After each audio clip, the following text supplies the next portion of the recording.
Halo semuanya, selamat pagi untuk kelas pagi dan selamat siang untuk kelas siang. Selamat datang kembali di channel saya, Laptop Sugus. Lama rasanya kita tidak berjumpa. Saya harap sampai saat ini kalian masih tetap bisa mengikuti kegiatan pembelajaran secara online semaksimal mungkin dengan segala keterbatasan yang ada ya. Mari kita berdoa agar semuanya bisa cepat kembali normal dan kita bisa tatap muka kembali tanpa ada jarak lagi ya. Nah, sebelum lanjut, saya ingatkan kembali, bagi yang merasa belum tuntas atau menyelesaikan tugas, jadi saya harap segera, kalau bisa hari ini, karena minggu depan sudah masuk kegiatan tengah semester, jadi ada nilai yang harus saya laporkan ya. Jadi harap kerjasamanya, mohon kerjasamanya, agar kalian bisa segera menyelesaikan tugas atau proyek yang sudah pernah saya berikan sebelum-sebelumnya ya. Silakan berkoordinasi dengan wali kelasnya masing-masing. Nah, sekarang saya akan ajak kalian untuk belajar atau latihan editing video menggunakan aplikasi video editor berbasis desktop. Aplikasi yang diinstal di komputer atau laptop itu maksudnya ya. Kalau saya lihat kemarin tugas teknik pengambilan gambarnya sebagian besar sudah bagus ya. Tetapi masih ada juga yang saya lihat itu video hasil editan dari aplikasi video editor yang di mobile ya, yang berbasis mobile. Saya tidak melarang meskipun kalian mengambil gambar pakai HP, ya, editingnya pakai HP juga saya tidak melarang. Tetapi perlu diketahui untuk standar industri itu tidak direkomendasikan menggunakan smartphone atau yang berbasis mobile. Jadi melalui kesempatan ini saya akan ajak kalian menggunakan salah satu aplikasi yang standar, kemudian tergolong ringan juga, simple, dan bisa memberikan hasil yang profesional juga. Ini nama aplikasinya adalah Wondershare Filmora. Mungkin sebagian besar sudah ada yang tahu ya. Silahkan dicari di Google, download sendiri, install sendiri. Saya tidak memberikan lagi tutorialnya ya. Di YouTube banyak itu ya. Nah, di sini saya akan menggunakan yang versi 9 ya. Silahkan dicari. Ini aplikasi yang levelnya medium ya. Jadi melalui kesempatan ini saya harap kalian bisa juga melakukan editing menggunakan aplikasi yang di komputer atau di laptopnya ya. Oke, silakan diperhatikan. Nah, silakan dibuka aplikasinya, Wondershare Filmora. Nah, ini di awal muncul pesan dari aplikasi yang mengingatkan kita akan spesifikasi komputer standar ideal atau spesifikasi komputer minimum ya, baik itu komputer maupun laptop yang digunakan untuk editing video. Jadi bisa diperhatikan untuk bagian inti, ini sudah pernah saya sampaikan di awal pertemuan dulu ya. Jadi untuk komputer atau laptop multimedia, khususnya yang akan dipakai untuk editing video, nah minimal prosesornya itu Core i3 atau lebih, kemudian RAM-nya 4GB atau di atasnya. Ini kalau misalnya file video yang kita edit itu kualitasnya HD atau 4K ya minimal 8GB. Kalau tidak nanti ya gambarnya patah-patah nanti. Kemudian grafik atau VGA-nya di sini ada pilihan, kalau Intel HD itu yang grafik 5000 atau lebih. Kemudian kalau yang Nvidia GeForce GTX 700, kemudian AMD Radeon R5 dengan kapasitas RAM 2GB atau 4GB untuk quality HD dan 4K. Nah, itu silakan dicatat ya. Silakan dicek dulu spesifikasi komputer atau laptopnya. Kalau di bawah ini aplikasi tetap bisa jalan, hanya saja ketika kita mengolah video sudah beberapa file masuk di dalamnya, itu biasanya akan lelet, lambat, atau misalnya bisa hang, not responding gitu ya. Nah, ini bisa kita hilangkan ya biar tidak muncul. Ini hanya sebagai pengingat saja. Lanjut, klik OK. Nah, ini karena tidak sedang online jadi muncul seperti ini. Langsung saja klik OK. Nah, ini adalah tampilan atau workspace, area kerja dari aplikasi Wondershare Filmora. Di sini saya menggunakan yang versi 9 ya. Kita bisa cek di sini di menu Help, itu di menu About-nya version 9.3. Ya, nanti silakan kalian bisa pakai yang di bawahnya atau yang terbaru juga. Saya rasa semuanya sama. Nah, saya jelaskan dulu bagian atasnya di sini. Ini adalah menu utama dari Wondershare Filmora. Bagian ini adalah untuk import footage atau file-file bahan editing. Kemudian ada menu audio untuk soundtrack, background di sini sudah banyak koleksinya. Ya, beberapa di sini ada sound effect untuk musik latar atau soundtrack atau backsoundnya, beberapa ini harus di-download ya. Kemudian ada title untuk menambahkan caption atau judul teks. Ya, kemudian ada transisi. Nah, di sini ada banyak transisi yang bisa kita pilih ya. Kemudian ada efek. Nah, ini bagian atau pilihan grading ya. Kalau ingin mengubah warna atau karakter warna videonya. Kemudian ada elemen. Ini biasanya banyak dipakai di acara TV yang seperti ini. Kemudian ada split screen. Ini dipakai untuk menampilkan 2 atau 3 video dalam satu tampilan, dalam satu frame ya. Biasanya acara berita yang di TV itu banyak menggunakan tampilan seperti ini. Ya, tapi ini belum kita butuhkan ya, kita masih fokus di editing yang basic dulu. Nah, kemudian di bagian kanan ini adalah monitor, jadi jendela preview. Hasil editing kita akan bisa kita play di sini. Bagian bawah ini adalah timeline. Di sini ada track video, kemudian track audio. Nanti akan bisa kita tambahkan di sini ya. Klik kanan, add video track kalau kita membutuhkan 2 track atau lebih. Nah, jadi nanti untuk editing, mulai dari menyusun video, potongan-potongan gambar, memotong atau menambahkan efek transisi, lebih banyak kita lakukan di timeline. Nah, ini bisa kita zoom ya, zoom out, zoom in. Nah, nanti silahkan digunakan sesuai dengan kebutuhannya ya. Nah, langsung saja kita import. Itu tadi workspace-nya. Sekarang kita menuju ke bagian import file. Jadi kalau mau ngedit kita harus punya bahan. Makanya kemarin saya arahkan kalian untuk belajar teknik pengambilan gambar agar kalian bisa melakukan pengambilan gambar yang bagus, yang baik ya. Nah, untuk import file ini ada pilihan import dari berbagai sumber.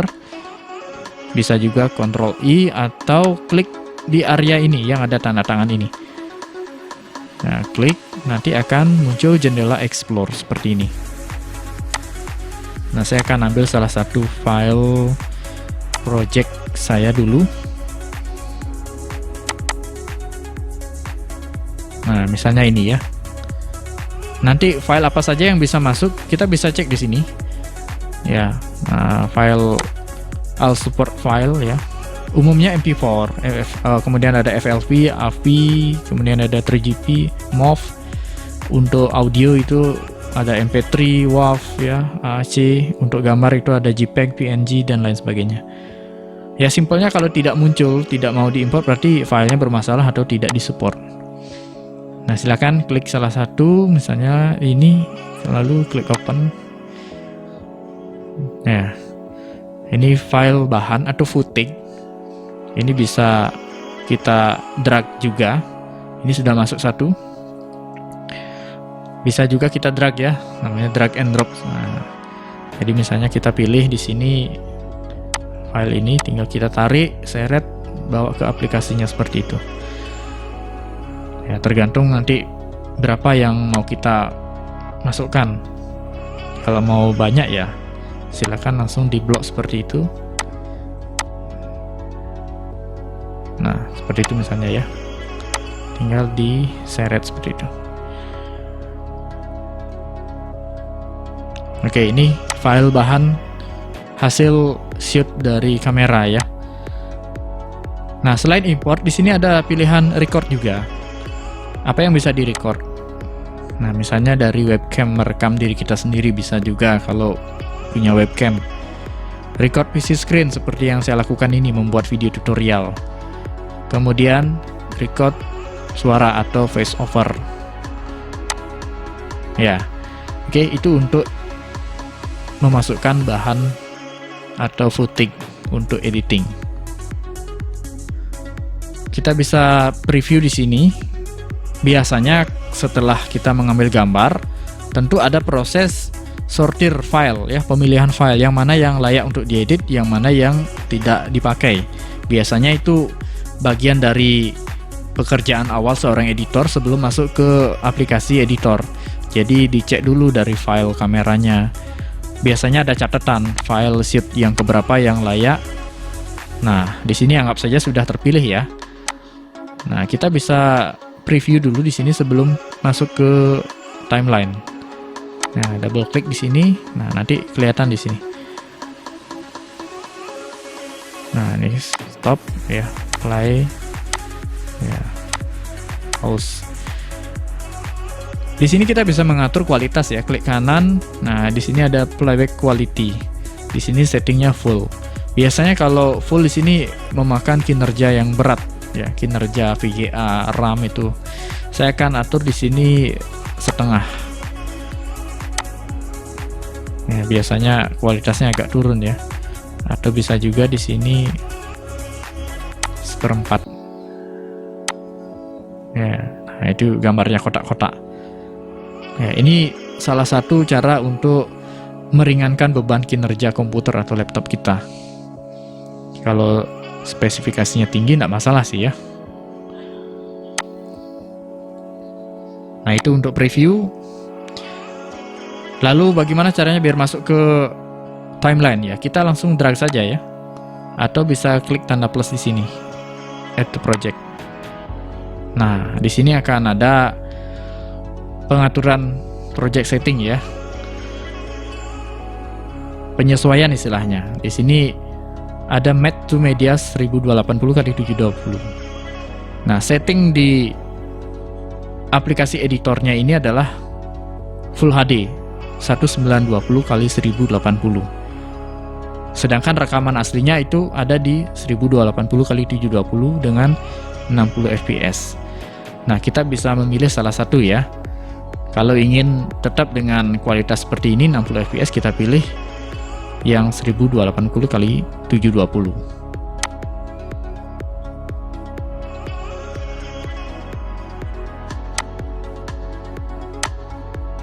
Nah, ini sudah masuk ya. Nah, itu cara pertama. Saya ulang lagi. Bisa juga dengan cara yang kedua. Nah, di sini sudah ada track tambahan ya. Nah, cara yang kedua kita langsung aja drag. Nah, seperti itu. Ya. Oke. Nah, ini video, kemudian di bawahnya ada audio. Ini karena rekamannya tidak aktif mikrofonnya, jadi tidak ada data audio yang terekam. Nah, kita bisa geser. Ini namanya playhead ya. Nah, ini enaknya di Filmora. Kalau kita ingin melakukan pemotongan video, misalnya di detik keberapa, kita tinggal geser playheadnya. Nah, oh sorry ya, di sini misalnya. Nah, di sini ada tanda cut ya, atau bisa di sini juga cut. Nah, ya oke. Videonya sudah terpisah. Nah, ini bisa kita hapus. Nah, kalau mau diperpanjang lagi bisa, karena memotong video itu tidak sepenuhnya menghapus, hanya saja memisahkan itu ya. Nah, atau bisa juga ditarik seperti itu. Ya. Di sini biar lebih mudah pada saat penempatan, misalnya menggabungkan video lainnya, tinggal kita drag seperti itu. Nah, agar dia mau nempel pas, kita bisa aktifkan yang namanya snapping. Nah, klik kanan di sini ada enable timeline snap. Jadi pada saat kita nempel potongan video lain, jadi sudah langsung seperti itu, ditarik dia. Nah, beda tadi kalau sebelum aktif, ini kadang-kadang lewat ya. Nah, itu membantu kita untuk lebih presisi dalam menyambung file atau potongan video. Nah, ini akan muncul render preview belum dijalankan ya. Jadi untuk menghasilkan preview yang lembut, ini perlu diklik render preview dulu. Nah, saya akan kasih contoh di sini, misalnya saya akan potong di bagian ini ya. Nah, seperti itu. Kemudian di sini saya akan potong. Nah, ini saya hapus. Ya, ini masih merah ya. Jadi untuk hasil yang lembut kita harus render preview dulu. Nah, ini yang menghabiskan waktu lama kadang ya. Kalau misalnya project editing kita durasinya panjang, kita harus render preview. Setelah itu baru kita ekspor untuk render real time-nya, render yang sesungguhnya untuk menjadikan sebuah file. Nah, ini sudah warna hijau di atasnya ya. Nah, di sini barulah kita bisa play ya. Nah, barulah di sini halus ya.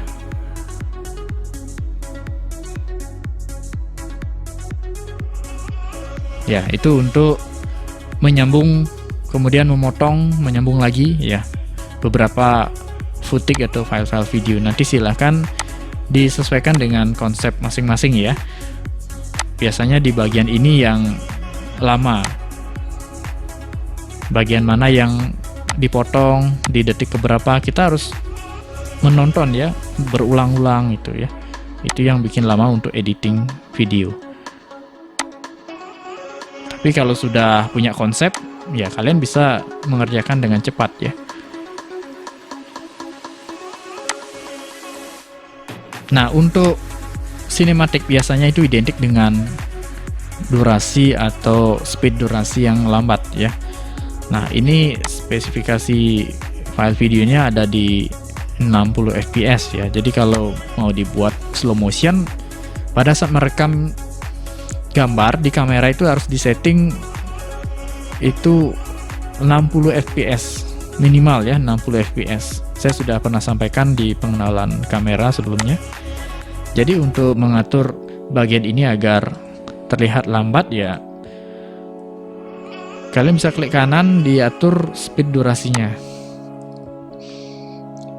Nah, ini ada menu reverse speed juga kalau mau dibalik.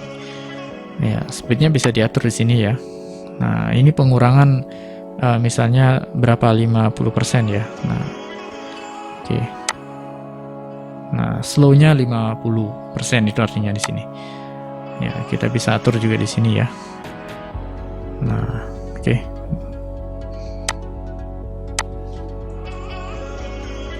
Nah, itu sudah agak lambat ya.